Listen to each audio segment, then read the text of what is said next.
Hola a todos. Quiero, antes de pasar a detallar esta presentación, agradecer a la institución del Archivo Histórico Pablo L. Martínez y a todo su personal por las facilidades y el apoyo que me dieron para llevar a buen término la consulta y esta investigación que se cristaliza en esta obra bibliográfica. Dicho lo anterior, quiero compartirles con ustedes la estructura del libro y cómo surge esta idea. Esta idea del libro, que luego se va a volver un proyecto, surge de una necesidad educativa de la formación de maestros.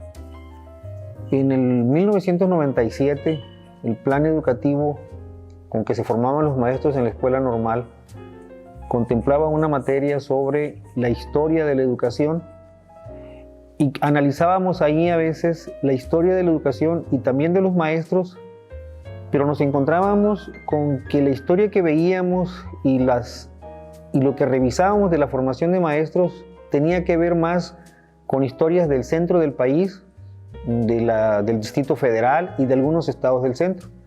Y no teníamos nosotros manera, salvo la obra del profe Gilberto Ibarra, de profundizar cómo había evolucionado el proceso educativo en Baja California Sur. A partir de eso nos dimos a la tarea, primero, de investigar cómo había sido la formación de maestros en las escuelas normales. Originalmente ese era el proyecto. Queríamos ver la escuela normal, la historia de la escuela normal. Pero al estar aquí en el archivo y empezar a consultar, esto se vuelve como algo adictivo, porque entrar a un archivo y tener acceso a documentos no de 50, de 100, de 150 años, de 200 años, es algo adictivo. Empieza uno a leer y empieza uno como un retroceso, empieza uno a caminar hacia atrás. De tal manera que lo que era una idea sobre la formación de maestros muy acotada, se tuvo que volver un proyecto que lo dividimos en tres partes.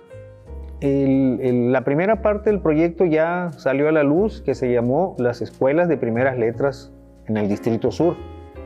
Y esta es la segunda parte del proyecto de investigación histórica que estamos haciendo en la escuela normal.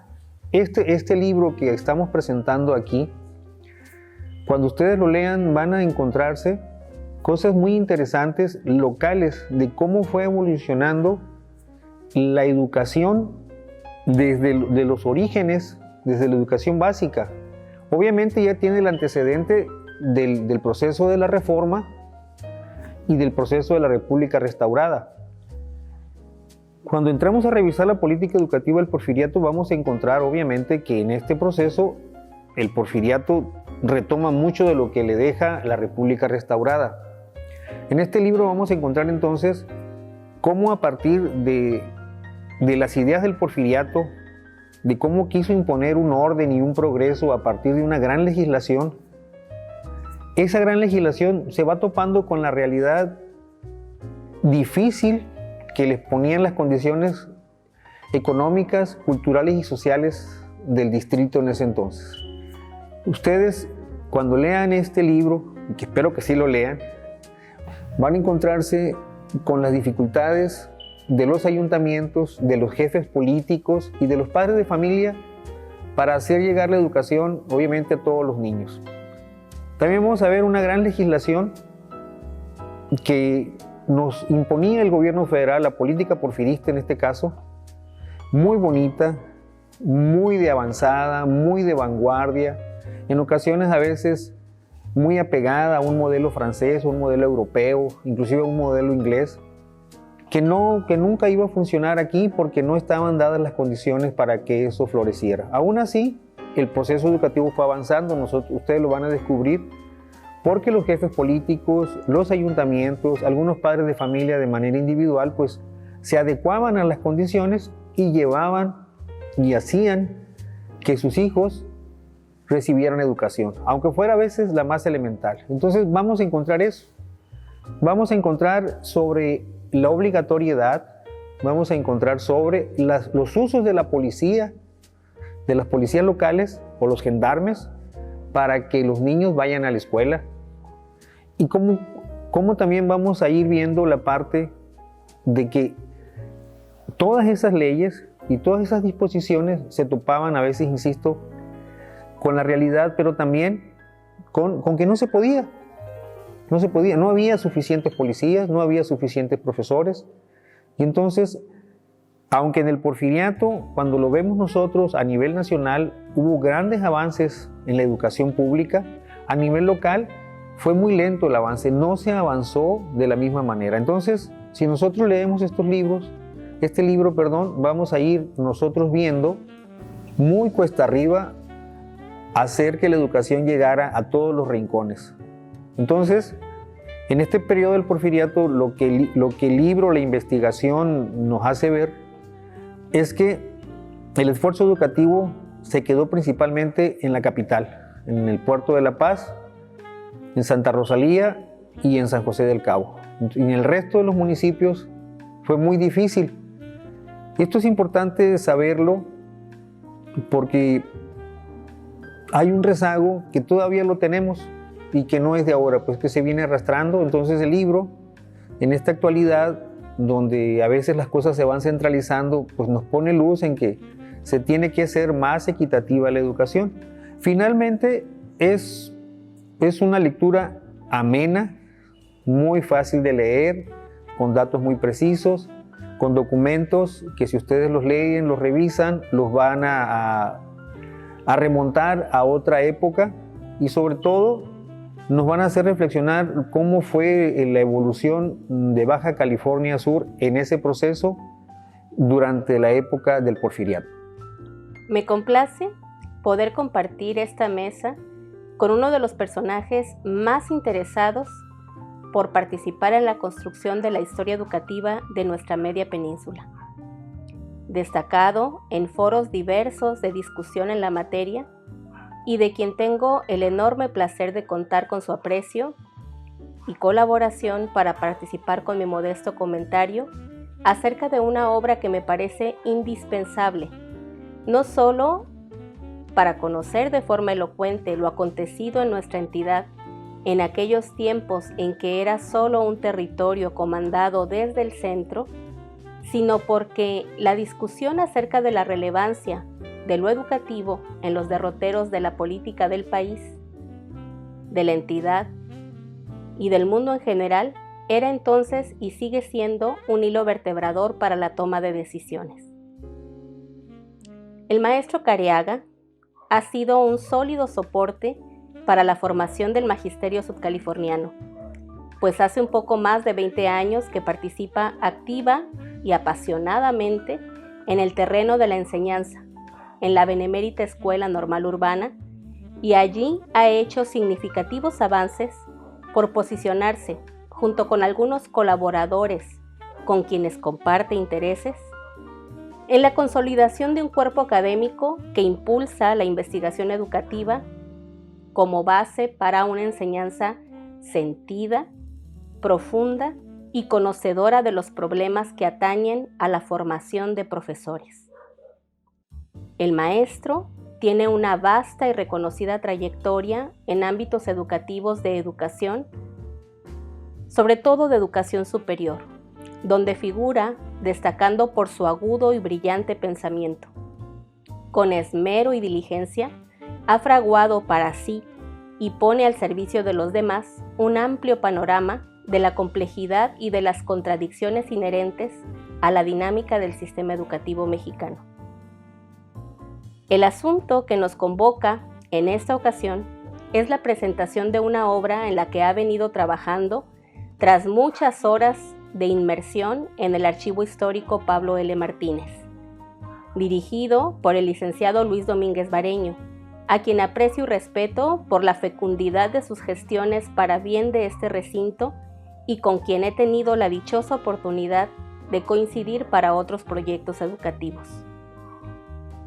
El maestro Careaga es autor también del texto Las escuelas de primeras letras en la Baja California, 1821-1875, libro que también tuve oportunidad de comentar en otro foro en años recientes, en mi querida Universidad Pedagógica Nacional, centro de trabajo al que me debo desde hace ya casi 25 años.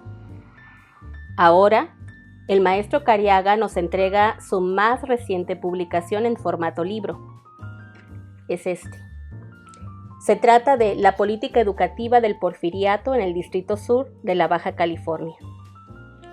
Este texto, compuesto por 94 páginas, está organizado en 4 apartados, cuyo eje central son las reflexiones acerca de un tema que, si bien forma parte de la historia de la educación, sigue vigente porque entraña cuestionamientos centrales en la constitución de los derroteros de la política educativa en nuestro país, en nuestra entidad y en cada uno de los esfuerzos en las más pequeñas células que coadyuvan en la formación de la ciudadanía mexicana. De entrada, Cariaga revela sus intereses en la escritura al mencionar a lo educativo como el eje de su investigación. En una publicación del 2015 del maestro Guevara Niebla, se ponía énfasis en la defensa de las reformas educativas y sus pretendidos esfuerzos por hacer del mérito el mecanismo único para el ingreso, la promoción y el reconocimiento público profesional, gratificar monetariamente a los maestros destacados, mejorar su preparación académica, honrarlos con el reconocimiento público, dotarlos de más herramientas para un desempeño exitoso dentro del aula, crear medios para que todos los enseñantes del país reciban continuamente una formación que les ayude a actualizar sus conocimientos y destrezas y que al mismo tiempo les permita perfeccionar su desempeño en el aula. Publicación del 2015. ¿A quién no le resuenan estas palabras que parecen hasta letanía cuando se trata de cuestionar a la educación que se imparte en las escuelas, principalmente las de nivel básico? Por eso, insisto en que la vigencia de un texto que busca historiar el devenir de la política educativa y especialmente que hace énfasis en las condiciones de operación de las escuelas, de las incipientes líneas que darían más tarde cuerpo a una política oficial de formación del magisterio y que rasca profundo para conocer y para ahora divulgar esas condiciones primigenias para apoyar nuestra propia reflexión, no puede ser sino considerado una obra capital que merece ser leída por todos los interesados en el tema. La de México en aquellos años, de impulso a la modernización, fue sin duda una política educativa signada por contradicciones.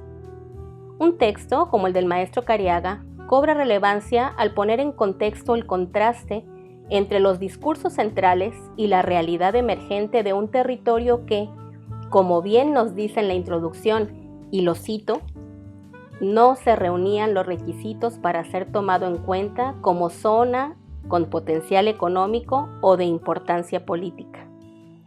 Un poco más adelante, él mismo indica que una gran condición de desventaja estaba pujando a poner en riesgo la consolidación de los preceptos constitucionales recién emergidos de la reforma juarista, la cual consistía en ser un territorio administrado por el gobierno federal, el que tenía plenas facultades para nombrar y remover a sus gobernantes o jefes políticos, disponer de sus riquezas naturales y modificar la organización política por intereses económicos. Como en muchos otros proyectos cargados de buenas intenciones, pero de pocos aprestos para generar las mejores oportunidades de implementación, de esta magnitud es el peso del contenido de este texto. El amplio espectro del campo de debate que en materia educativa se ha vuelto convulso, controvertido y quizá irreconciliable, se manifiesta con un hilo conductor que ha quedado expuesto desde el inicio de sus páginas. Las reflexiones del autor se orientan a develar los intereses que pujaban a veces a favor en el discurso y otras en contra en cuanto a la posibilidad de dar continuidad y fuerza a las líneas de mando para la ejecución de las tareas. En el sitio medular de sus palabras, anida la preocupación por una advertencia que resulta muy valiosa a la luz de su generosa experiencia como educador de toda la vida. La subsistencia del miedo, de resentimientos, de negaciones y de ignorancia puede incubar condiciones poco propicias para generar un debate inteligente, racional e informado, como sería deseable entre educadores y en una sociedad democrática y civilizada. Para Careaga, la utopía educativa, como la llama, impulsada en el Porfiriato en la cruzada por la alfabetización y la uniformación de la educación básica, como garantes de la modernidad, tan atesorada en el periodo, tuvo débiles alcances y significado para el territorio sur de la Baja California, luego de la división política territorial obligada por el mismo régimen en 1886. La importancia de esta media península quedó entonces minimizada y nos sumió en una región periférica, poco conocida y disminuida en su capacidad para generarle problemas al gobierno central, por lo tanto, olvidada. En las líneas de este texto puede apreciarse la búsqueda por el origen del ideal del maestro, el cual estaría suscrito a una cultura de promover en todos los aspectos el desarrollo de los infantes, teniéndolos como actores centrales en un único escenario óptimo para el efecto. Si acaso es que las escuelas pudieran consolidarse como eje de la estructura y funcionamiento del sistema educativo mexicano. A quienes nos hemos formado profesionalmente en el campo de lo educativo, nos suenan como idílicos los 4 congresos pedagógicos que tanto eco tuvieron en la historia de la educación de nuestro país. Sin embargo, nuestra representación fue, si no nula, casi inexistente. Nuestro Distrito Sur, se lamenta Careaga, fue representado por el profesor Cervantes Imaz, quien con independencia de su trayectoria y méritos académicos, no conocía el territorio ni sus necesidades. Fue otro nombramiento más desde el centro, que no solo emanaba de la falta de reconocimiento del territorio, sino que contribuía a perpetuarlo al negarle la posibilidad de intervenir en las decisiones de tan caro evento.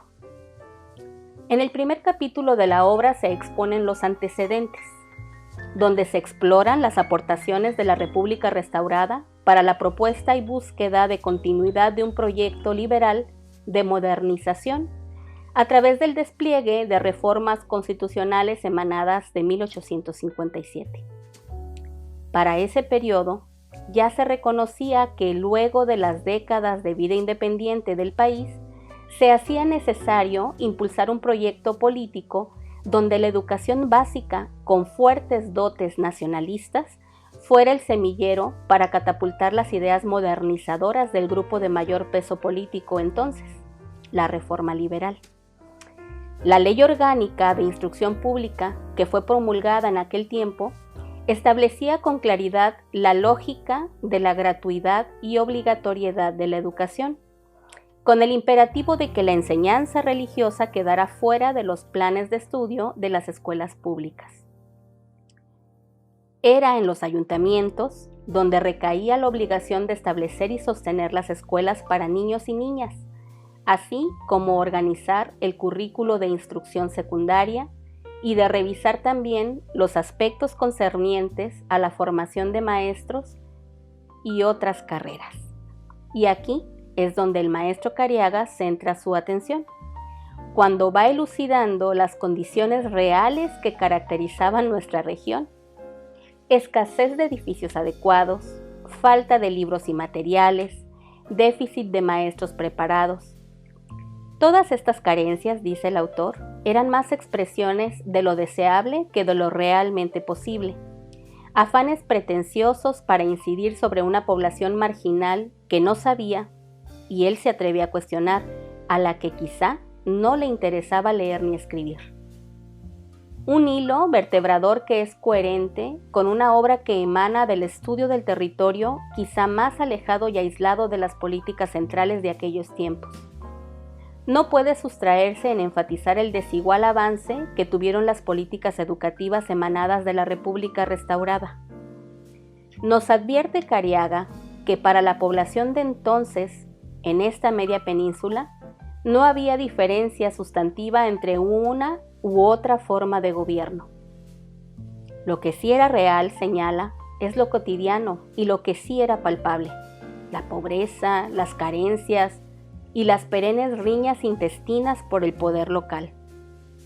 A pesar de lo ampuloso de la propuesta educativa central y sus reformas e instrucciones formales para hacerlas efectivas, en el Distrito Sur dominaba un cierto menosprecio por la instrucción o enseñanza formal.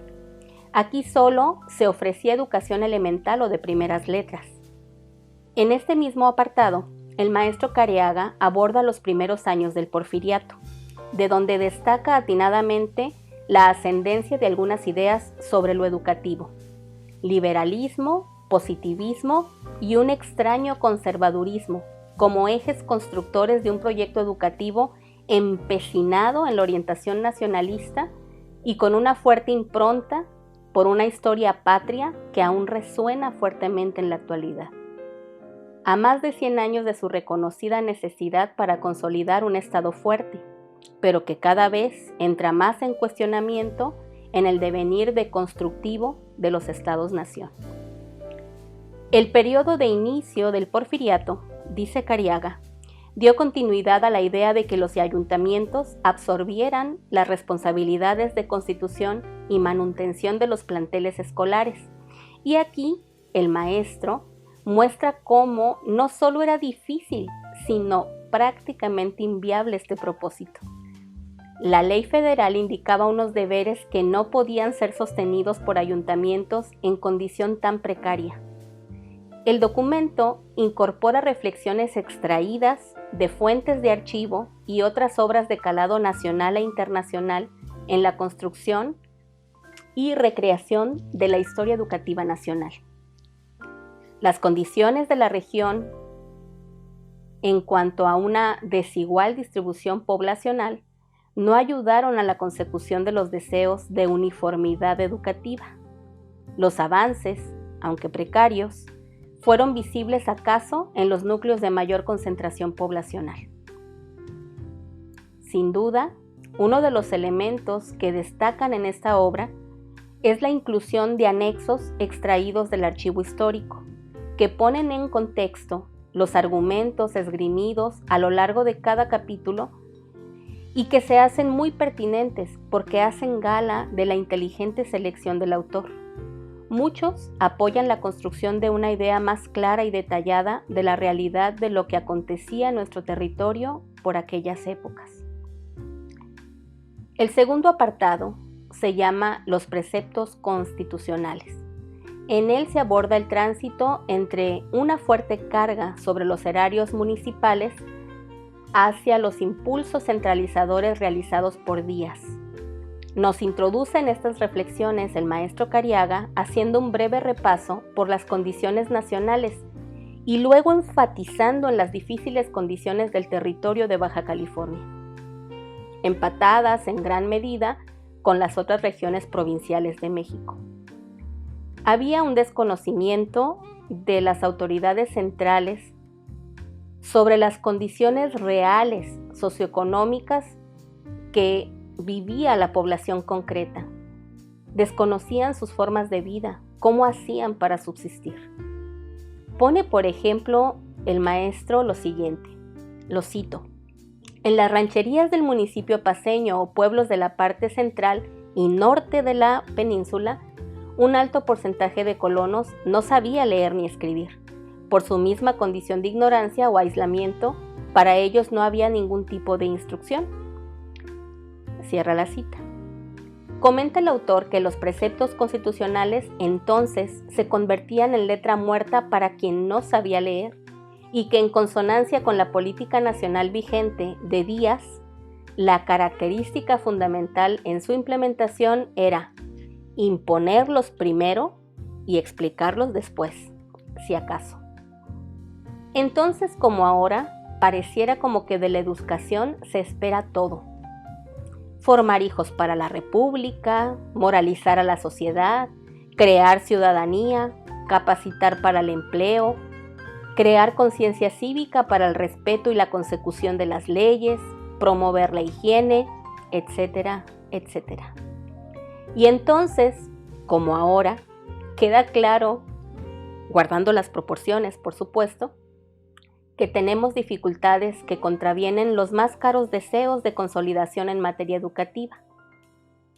Presupuesto limitado, edificios o locales inexistentes, en el abandono o no adecuados, escasez de maestros o personas capacitadas para ejercer la enseñanza que se necesita o se desea en esa idealización de lo educativo, falta de libros y otros materiales educativos, leyes o decretos en materia educativa que no reconocen las necesidades de la pluralidad de formas de vida en las diferentes regiones del país. En la actualidad, muchos de estos problemas siguen vigentes de forma parcial, pero el autor nos lleva de la mano en un esfuerzo por lo que en aquel momento representó para la consolidación de una ley que clamaba por ser atendida para consolidar un proyecto de nación. La pujanza y la fuerza de la letra era indudable. Las condiciones para ser oída, leída y ejecutada, no obstante, siempre lastraban los altos vuelos que se añoraban. Careaga emite como eco de Anne Staples la educación primaria. Era la solución del país y el asunto era echarla a andar, hacerla funcionar. Entonces, como ahora, se cifran grandes empeños en la educación básica. La reforma liberal era vista como una respuesta a la necesidad de una educación nacional. Así que en esta obra se explora y profundiza en un recorrido virtual y detallado por los pormenores de los pasos en la ejecución o en la pretendida ejecución en la media península que no estuvo carente de resistencias. No se trataba ya de una pérdida de valoración de la figura magisterial, como lamentamos ahora, sino quizás de su inexistencia, a la luz de una realidad que contrastaba fuertemente con los afanes modernizadores del periodo porfirista. La definición de lo deseable en materia educativa cobraba fuerza en la generación de una idea de lo escolar, que como atinadamente señala Careaga, y lo cito, no era algo que estuviera presente en las creencias y necesidades de la población. Un elemento crucial en este libro es la tesis que ocupa el juicio de nuestro querido investigador, cuando nos advierte que, abre la cita, invertir tiempo y recursos en algo intangible, que no tenía ningún beneficio inmediato y material, generaba indiferencia, cuando no resistencia a los proyectos educativos. Cierro la cita. Así es como una de las preocupaciones más fuertes en materia educativa de aquel tiempo, ya que al erario le costaba mantener los planteles, era inminente atender el ausentismo como un problema principal en los afanes educativos. Se impulsaron, nos explica Careaga, decretos y reglamentos, premios y castigos, y el esfuerzo incluso de la fuerza policial, pero tampoco fue efectivo. La obligatoriedad solo se hizo operativa acaso en los centros urbanos.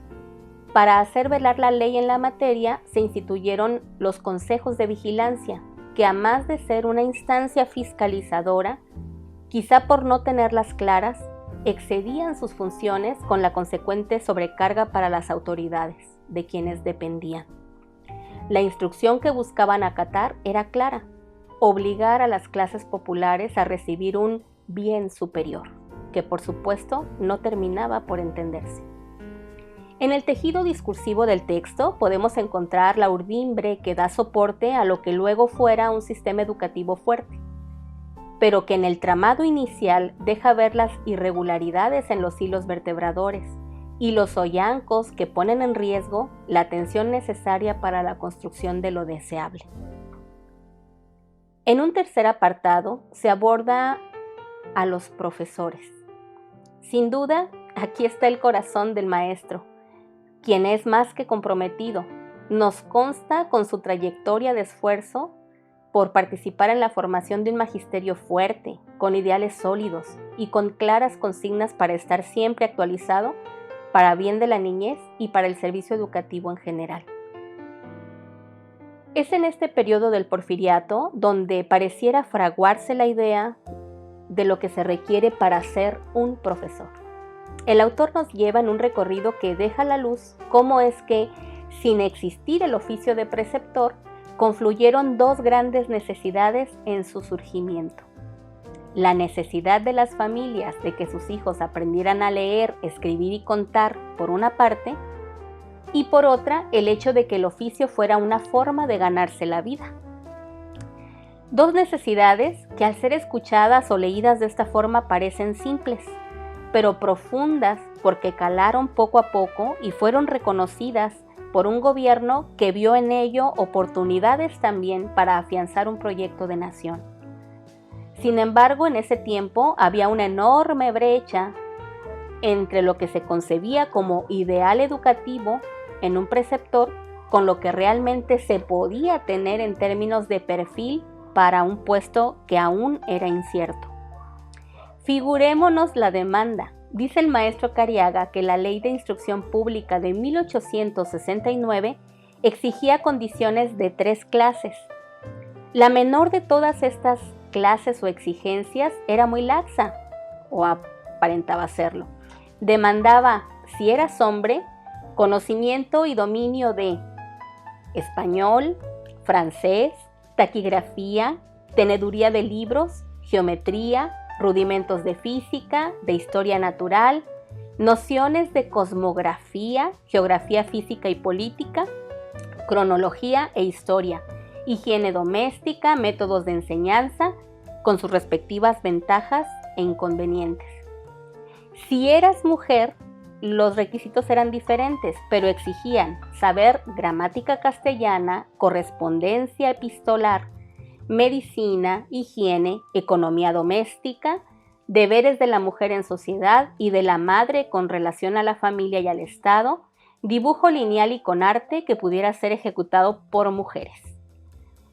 En agudo contraste, el autor señala que muchos de los profesores que eran contratados se habían profesionalizado en el desempeño de la labor, muchos de ellos, como se destaca citando a Staples, emanados de las mismas escuelas primarias donde, tras aprobar apenas el curso de lectura y de escritura, se volvían aprendices de maestros y salían luego de un entrenamiento de 4 a 6 meses como maestros por derecho propio, después de haber presentado, por supuesto, un examen ante el ayuntamiento. Sin embargo, apunta Cariaga, en los municipios con mayor escasez de fondos, el preceptor podía ser cualquier vecino, la escuela podía ser cualquier local disponible y los raquíticos sueldos eran pagados por los propios padres de familia. En este capítulo se aportan significativos elementos para reconocer la formalización de esfuerzos territoriales por establecer educación para formar maestros. Explica con detalle cómo era la situación pecuniaria de los preceptores y cómo, tras estimular fuertemente la visión del magisterio como apostolado, se establecía una precarización que desde entonces y a la fecha ha significado el servicio profesional educativo.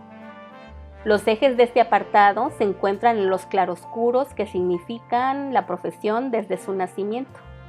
Evaluación a veces más punitiva que formativa, un Estado que, a más de fungir como paternalista, también puede ocasionalmente erigirse como enemigo del magisterio. Participación limitada en la toma de decisiones sobre su propia profesión como consecuencia de una visión apostólica o de agencia militante hacia la construcción de ideales que escapan a sus funciones. Una profesión que está siempre en tensión entre lo educativo profundo y las ataduras de orden laboral. En el último de los apartados, sin duda, cala hondo en nuestras concepciones acerca de la forma en que se constituyó una idea de proyecto educativo que desde sus motivaciones iniciales y aún en el presente continúa fuertemente contrastado con realidades diversas que provocan profundas diferencias en la forma en que se asumen, se ejecutan y se evalúan. No podemos permanecer ciegos, sordos y mudos a las múltiples realidades que se originan de estas contrastantes visiones que buscan amalgamarse, pero que muchas veces chocan, crean disrupciones y desencuentros, y que en esta obra se busca dilucidar cómo aparecían, cómo funcionaban, en un periodo altamente significativo para entender el origen de nuestro sistema educativo. Es indispensable, en mi perspectiva, que estudiantes y colegas se sumen a la discusión ulterior, producto de la concienzuda lectura de la obra que ahora tengo en mis manos. La gran contribución que me significa este texto quizá tiene mucho que ver con mi propia aversión a las historias únicas. Quienes me conocen saben que no adhiero al estatismo que produce que una voz quiere erigirse en autoridad y desde ahí dirigir las conciencias. Uno de mis estandartes ha sido, y seguirá siendo, el propiciar la pluralidad de voces, que al reconocerse a sí mismas se expresen para generar discusiones y debates que respondan a sentidos más colectivos y diversos. El maestro Careaga, con humildad, dignidad y elocuencia, nos exhorta a buscar más allá de lo aparente en la construcción conjunta de realidad. En una maravillosa conferencia, José Domingo Contreras, un pedagogo muy comprometido y que me gusta mucho leer y escuchar, nos recordaba que, y lo voy a citar, todos tenemos historias que contar. Nos pasamos la vida contando historias, contándonos historias, sucesos hilados por el devenir de acontecimientos que en su relación o en su propio suceder nos parecen dignos de ser tenidos en consideración, conectando unas cosas con otras y llamándonos la atención sobre ellas, sobre su relación. También el mismo autor, José Domingo Contreras, añadía que los que nos dedicamos a la educación tenemos muchas historias que contar, pero a veces no lo hacemos y nos reducimos a escuchar las voces de otros y buscamos seguirlas, con mayor o menor disgusto, a pie juntillas. Negar las históricas asimetrías en la definición de los derroteros del país no es un ejercicio espurio, antidemocrático ni sin sentido.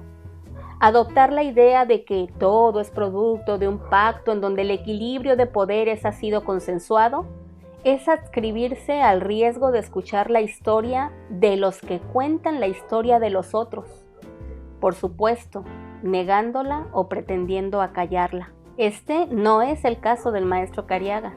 Él, con sencillez, pero con mucha valentía, aborda un periodo histórico de lo educativo que atañe a nuestra media península para exaltar las contradicciones y a veces los conflictos de la relación entre unos intereses tenidos en un centro muy distante y muy diferente de nuestra realidad. Y podremos o no fraternalizar con sus argumentos. Podríamos discrepar y discutir con sus ideas. Podemos también aprender de su diligencia y de su amor por la educación y por su historia.